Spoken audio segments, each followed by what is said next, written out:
Yun. O nagbabalik ang may nag-comment Shoutout kay Marilu Tretasco. Ang meron siyang comment. Sabi niya, boss, kahit nasa 20 years na motor ko, pwede pa rin 5W40. Natural lang ba umiinit talaga makina? Sabi nila kasi dapat daw pag matagal na 15W40. Uy.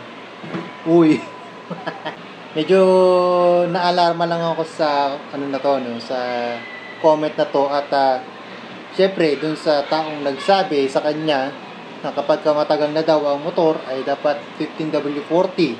So wala namang problema, sa totoo lang wala namang problema kung yun ang gamitin ng ni kuya o ni ate. Actually ang iniisip ko lang naman din kasi baka yung nagsabi nun o either baka posible mekaniko na nagsabi noon o yung nagtitinda sinabi lang para makabenta. Yung mga ganyan tayong tindahan ng parts o mekaniko na magsasuggest ng ganito, magpapaliwanag ng kung ano-ano, pero ang dahilan lang talaga nila is makabenta lang hanggang sa hindi na masunod yung gusto mong mangyari doon sa motor mo mismo. Walang problema kahit anong gamitin niya, either 15W40, 10W40, 5W40 o 20W40. Wala namang kaso yun kasi nakatipende yan sa viscosity talaga. Yung value na yan ng langis, viscosity ng langis yan, either sa malamig o sa mainit. Paliwanag ko lang ng konting-konti lang, no? Doon tayo sa part na 5W40 o 5W, 10W, 15W, and 20W. Doon, usually, dyan naman ang mostly pinagkakaiba-iba. And yan naiiba lang naman base sa lamig ng panahon. Ngayon, sa Pilipinas, wala namang problema sa totoo lang.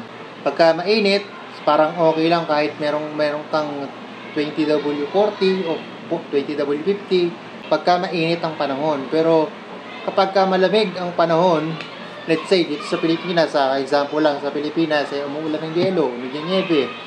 Tapos gumamit ka ng 20W40. Meron tayong parang mantika na tinatawag natin na tulog. Yung 20W40 kapag ang weather natin nagyayelo, tulog ang langis nun. So medyo mahirap i-start.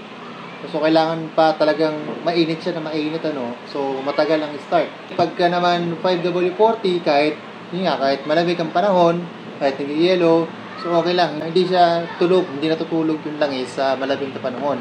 In short, kapag mas mataas ang numero, mas malapot ang langis. Pag mas malapot ang langis, mas matagal paandarin ang motor kapag malamig ang panahon. Kuha na. Balik tayo dun sa comment. So, sabi niya, 20 years na yung motor. So, sobrang luma na ng motor na to, no? Again, walang kaso kahit anong gamitin niya.